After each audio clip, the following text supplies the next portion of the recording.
The Disinterment. I awoke abruptly from a horrible dream and stared wildly about, then seeing the high arched ceiling and the narrow stained windows of my friend's room, a flood of uneasy revelation coursed over me, and I knew that all of Andrew's hopes had been realized. I lay supine in a large bed, the posts of which reared upwards in dizzy perspective, while on the vast shelves about the chamber were familiar books and antiques which I was accustomed to seeing in that secluded corner of the crumbling and ancient mansion which had formed our joint home for many years. On a table by the wall stood a huge candelabrum of early workmanship and design, and the usual light of the window curtains had been replaced by hangings of somber black, which took on a faint, ghostly luster in the dying light. I recalled forcibly the events preceding my confinement and seclusion in this veritable medieval fortress. They were not pleasant, and I shuddered anew when I remembered the couch that had held me before my tenancy of the present one, the couch that everyone supposed would be my last. Memory burned afresh regarding those hideous circumstances which had compelled me to choose between a true death and a hypothetical one with a later reanimation by therapeutic message known only to my comrade, Marshall Andrews. The whole thing had begun when I returned from the Orient a year before and discovered, to my utter horror, that I had contracted leprosy while abroad. I had known that I was taking grave chances in caring for my stricken brother in the Philippines, but no hint of my own affliction appeared until I returned to my native land. Andrews himself had made the discovery and kept it from me as long as possible, but our close acquaintance soon discovered the awful truth. At once I was quartered in our ancient abode atop the crags overlooking Hampton. From those musty halls and quaint arched doorways, I was never permitted to go forth. It was a terrible existence, and the yellow shadow constantly hanging over me, yet my friend never faltered in his faith, taking care not to contract the dead scourge, but meanwhile making life as pleasant and comfortable as possible. His widespread, though somewhat sinister, frame as a surgeon prevented any authority from discovering my plight and shipping me away. It was after nearly a year of this seclusion, late in August, that Andrews decided on a trip to the West Indies. Studying native medical methods, he said. I was left in care of Venerable Symes, the household factotum. So far, no outward signs of the disease had developed, and I enjoyed a tolerable, though almost completely private existence during my colleague's absence. It was during this time that I read many of the tomes Andrews had acquired in the course of his 20 years as a surgeon, and I learned why his reputation, though locally of the highest, was just a bit shady. For volumes that included any number of fanciful subjects hardly related to modern medical knowledge, treatises and unauthoritative articles on monstrous experiments in surgery, accounts of the bizarre effects of glandular transportation and rejuvenation in animals and men alike, brochures on attempted brain transference, and a host of other fantastical speculations not countenanced by orthodox physicians. It appeared, too, that Andrews was an authority on obscure medicaments. Some of the few books I waded through revealed that he had spent much time in chemistry and the search of new drugs which might be used as aids in surgery. Looking back on those studies now, I find them hellishly suggestive when associated with his later experiments. Andrew was gone longer than I expected, returning in early November, almost 4 months later, and when he did arrive, I was quite anxious to see him again, since my condition was at last on the brink of becoming noticeable. I had reached a point where I must seek absolute privacy to keep from being discovered, but my anxiety was slight as compared with his exuberance over a certain new plan he had hatched while in the Indies. A plan to be carried out with the aid of a curious drug he had learned from a native doctor in Haiti.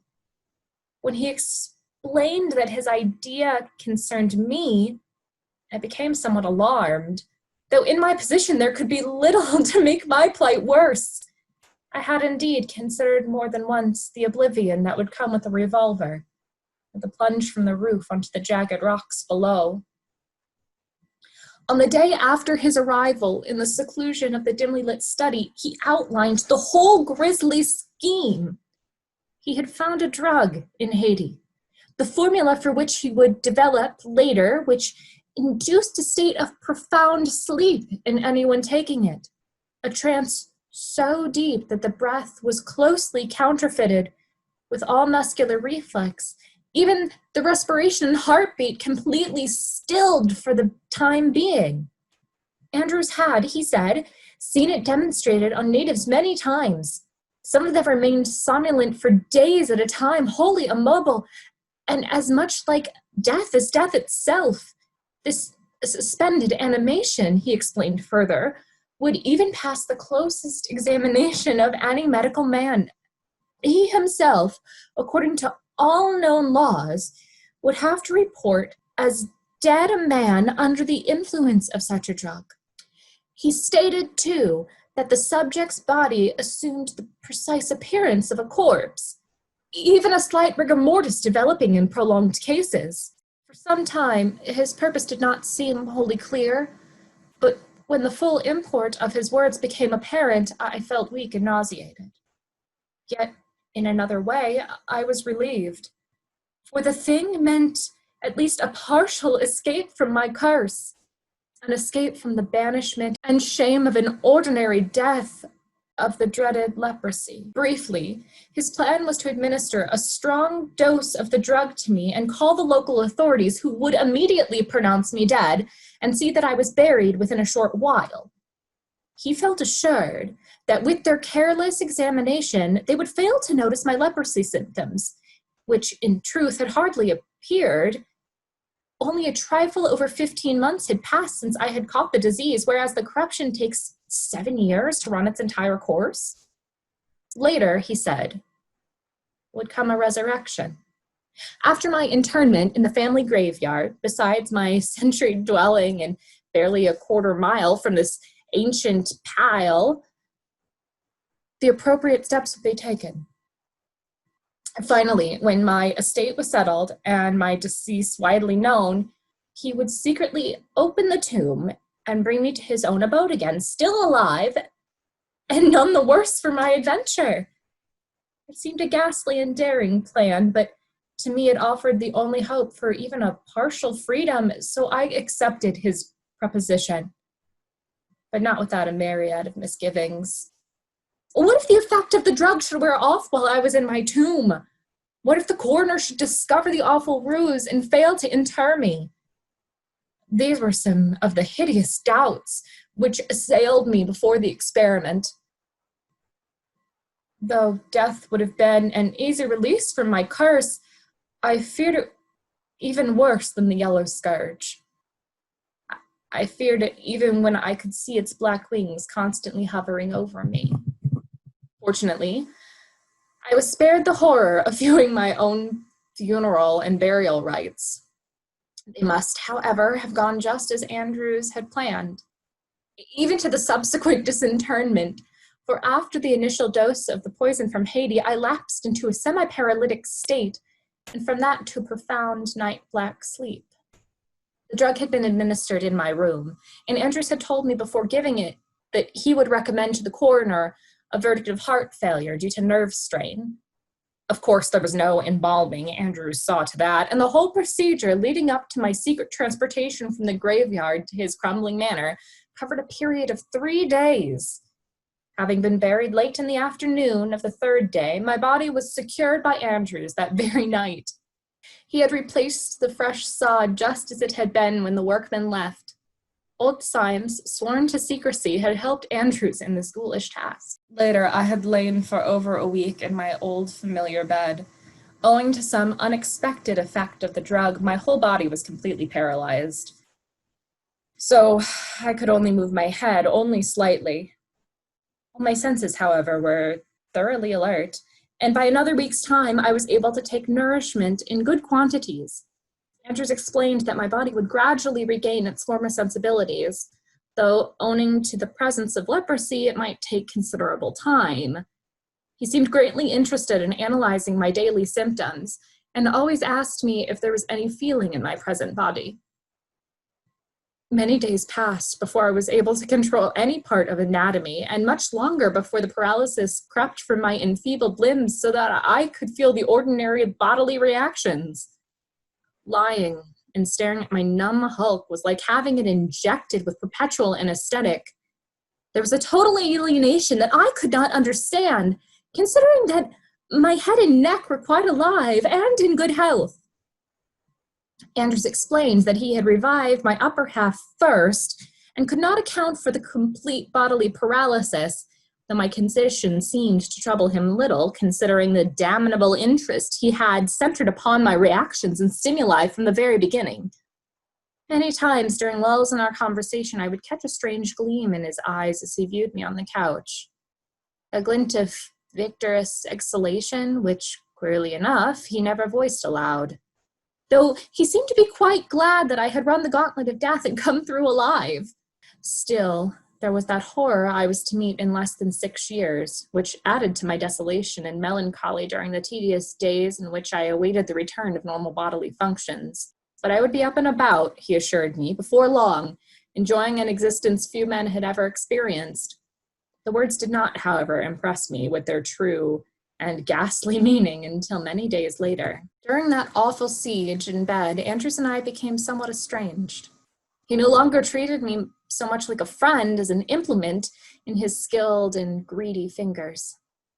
I found him possessed of unexpected traits, little examples of baseness and cruelty, apparent even to the hardened Symes, which disturbed me in a most unusual manner. Often, he would display extraordinary cruelty to living specimens in his laboratory, for he was constantly carrying on various hidden projects in glandular and muscular transplantation on guinea pigs and rabbits. He had also been employing his newly discovered sleeping potion in curious experiments with suspended animation. But of these things he told me very little. And though old Symes often let slip chance comments, which he shed some light on the proceedings, I was not certain how much the old servant knew. But he had surely learned considerable, being a constant companion to both Andrews and myself. With the passage of time, a slow but consistent feeling began creeping into my disabled body, and at the reviving symptoms, Andrews took a fantastical interest in my case. He still seemed more coldly analytical than sympathetic towards me, taking my pulse and heartbeat with more than unusual zeal. Occasionally, in his fevered examinations, I saw his hands tremble slightly, an uncommon sight with so skilled a surgeon, but he seemed oblivious of my scrutiny. I was never allowed even a momentary glimpse of the full body, but with the feeble return of the sense of touch, I was aware of a bulk and heaviness which at first seemed awkward and unfamiliar. Gradually, I regained the use of my hands and arms, and with the passing paralysis came a new and terrible sensation of physical estrangement. My limbs had difficulty in following the commands of my mind, and every moment was jerky and uncertain. So clumsy were my hands, I had to become accustomed to them all over again. This must, I thought, be due to my disease and the advance of the contagion of my system. Being unaware of how early symptoms affected the victim, my brother's case being a more advanced case, I had no means of judging, and since Andrews shunned the subject, I deemed it better to remain silent. One day, I asked Andrews, I no longer considered him a friend, if I might try rising and sitting up in bed. At first, he objected strenuously, but later, after cautioning me to keep the blankets well up around my chin so that I would not be chilled, he permitted it. This seemed strange in view of the comfortable temperature. Now that late autumn was slowly turning into winter, the room was always well heated. A growing chilliness at night and occasional glimpses of a leaden sky through the window had told me of the changing season, for no calendar was ever in sight upon the dingy walls. With the gentle help of Symes, I was eased into a seating position, Andrews coldly watching from the door to the laboratory. At my sudden success, A slow smile spread across his leering features, and he turned to disappear from the darkened doorway. His mood did nothing to improve my condition. Old Symes, usually so regular and consistent, was now often late in his duties, sometimes leaving me alone for hours at a time. The terrible sense of alienation was heightened by my new position. It seemed that the legs and arms inside my gown were hardly able to follow the summoning of my mind, and it became mentally exhausting to continue movement for any length of time. My fingers, woefully clumsy, were wholly unfamiliar to my inner sense of touch. I wondered vaguely if I were to be accursed for the rest of my days with an awkwardness induced by my dreaded malady. It was on the evening following my half-recovery that the dreams began. I was tormented, not only at night, but during the day as well. I would awaken screaming horribly from some frightful nightmare I dared not think about outside of the realm of sleep. These dreams consisted mainly of ghoulish things, graveyards at night, stalking corpses and lost souls amid a chaos of blinding light and shadow. The terrible reality of the visions disturbed me most of all. It seemed that some inside influence was inducing the grisly vistas of moonlit tombstones and endless catacombs of the restless dead. I could not place their source, and at the end of the week I was quite frantic with abominable thoughts which seemed to obtrude themselves upon my unwelcome consciousness. By that time, a slow plan was forming whereby I might escape the living hell into which I had been propelled. Andrews cared less and less about me, seeming intent only on my progress and growth and recovery of normal muscular reactions. I was becoming every day more convinced of the nefarious doings going on in the laboratory across the threshold. The animal cries were shocking and rasped hideously on my overwrought nerves. And I was gradually beginning to think that Andrews had not saved me from deportation solely for my own benefit, but for some accursed reason of his own. Syme's attention was slowly becoming slighter and slighter, and I was convinced that the aged servitor had a hand in the devilry somewhere. Andrews no longer eyed me as a friend, but as an object of experimentation. Nor did I like the way he fingered his scalpel when he stood in the narrow doorway and stared at me with crafty alertness. I had never before seen such a transformation come over any man. His ordinarily handsome features were now lined and whisker-grown, and his eyes gleamed as if some imp of Satan were staring from them. His cold, calculating gaze made me shudder horribly, gave me a fresh determination to free myself from his bondage as soon as possible. I had lost track of time during my dream orgy and had no way of knowing how fast the days were passing. Curtains were often drawn in the daytime, the room being lit by waxen cylinders in the large candelabrum. It was a nightmare of living horror and unreality. Through and through it all, I was gradually becoming stronger. I always gave careful responses to Andrew's inquiries concerning my returning physical control, concealing the fact that new life was vibrating through me with every passing day. An altogether strange sort of strength, but one which I was counting on to serve me in the coming crisis. Finally, one chilly evening, when the candles had been extinguished and a pale shaft of moonlight fell through the dark curtains upon my bed, I determined to rise and carry out my plan of action. There had been no movement from either of my captors for several hours, and I was confident that they were both asleep in adjoining bedchambers. Shifting my cumbersome weight carefully, I rose into a sitting position and crawled cautiously out of bed, down upon the floor. A vertigo gripped me momentarily, and a wave of weakness flooded my entire being. But finally, strength returned, and by clutching at a bedpost, I was able to stand upon my feet for the first time in many months. Gradually, a new strength coursed through me, and I donned the dark robe which I had seen hanging on a chair nearby. It was quite long, but served as a cloak over my nightdress. Again came that awful feeling of unfamiliarity which I had experienced in bed, that sense of alienation and of difficulty in making my limbs perform as they should. But there was need for haste, before my feeble strength might give out. As a last precaution in dressing, I slipped some old shoes over my feet, but though I could have sworn they were my own, they seemed abnormally loose, so that I decided they must belong to the aged Symes. Seeing no other heavy objects in the room, I seized from the table the huge candelabrum upon which the moon shone with a pallid glow, and proceeded very quietly towards the laboratory door. My first steps came jerkily, and with much difficulty in the semi-darkness, as I was unable to make my way very rapidly. When I reached the threshold, a glance within revealed my former friend seated in a large overstuffed chair, while beside him was a smoking stand upon which were assorted bottles and a glass. He reclined halfway in the moonlight through a large window, and his greasy features were creased in a sunken smirk. An open book lay in his lap, one of the hideous tomes from his private library.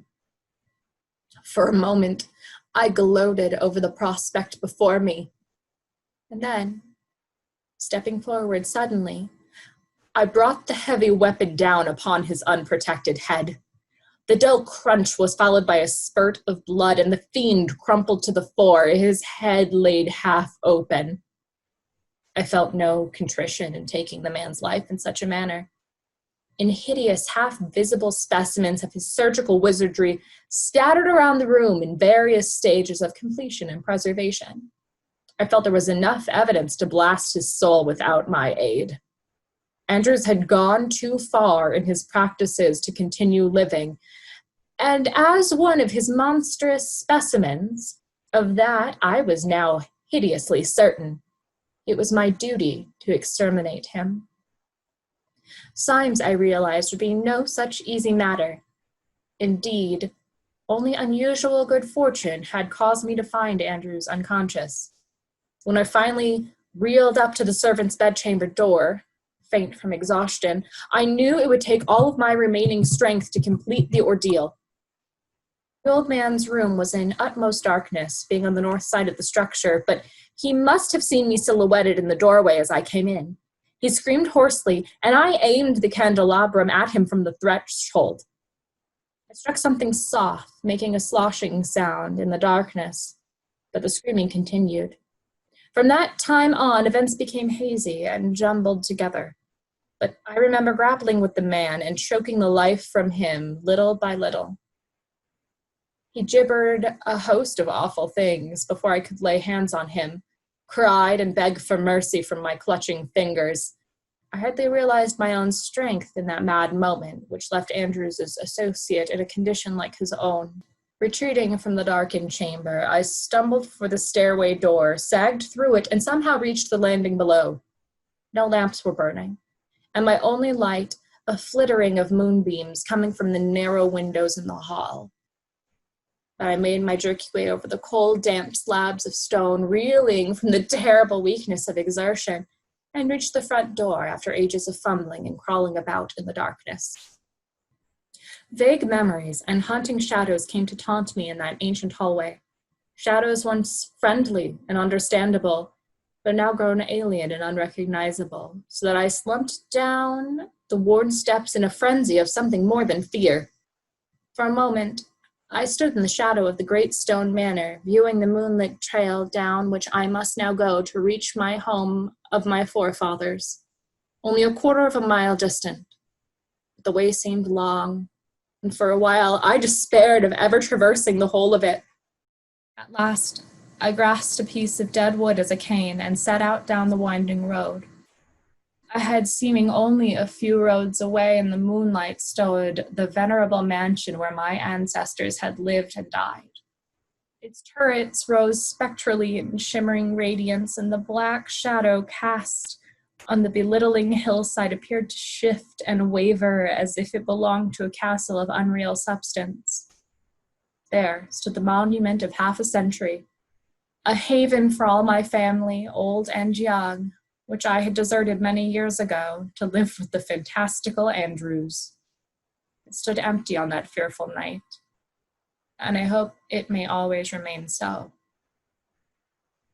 In some manner, I reached the aged place, though I do not remember the last half of the journey at all. It was enough to be near the family cemetery. Among those moss-covered and crumbling stones, I would seek oblivion, as I had desired. As I approached the moonlit spot of old familiarity, so absent during my abnormal existence, returned to plague me in a wholly unexpected way. I drew close to my own tombstone, and the feeling of homecoming grew stronger. With it came a fresh flood of that awful sense of alienation and disembodiment which I knew so well. I was satisfied that the end was drawing near, nor did I stop to analyze emotions till a little later, when the full horror of my proposition burst upon me. Intuitively, I knew my own tombstone, for the grass had scarcely begun to grow between the pieces of sod. With feverish haste, I began clawing at the mound and scraping the wet earth from the hole left by the removal of the grass and roots. How long I worked in the nitrous soil before my fingers struck the coffin lid, I can never say, but sweat was pouring from me and my nails were but useless bleeding hooks. At last, I threw out the last bit of lucid earth and with trembling fingers tugged on the heavy lid. It gave a trifle, and I was prepared to lift it completely open when a fetid and nauseous odor assailed my nostrils. I started erect, horrified. Had some idiot placed my tombstone on the wrong grave, casting me to unearth another body? For surely there could be no mistaking that awful stench. Gradually, a hideous uncertainty came over me, and I scrambled from the hole. One look at the newly made headpiece was enough. This was indeed my own grave. But what fool had buried within it another corpse? All at once, a bit of unspeakable truth propelled itself upon my brain. The odor, in spite of its putrescence, seemed somehow familiar. Horribly familiar. Yet I could not credit my senses with such an idea. Reeling and cursing, I fell back into the cavity once more, and by the aid of a hastily lit match, lifted the long lid completely open. When the light went out, as if extinguished by a malignant hand, I clawed my way out of that accursed pit, screaming in a frenzy of fear and loathing.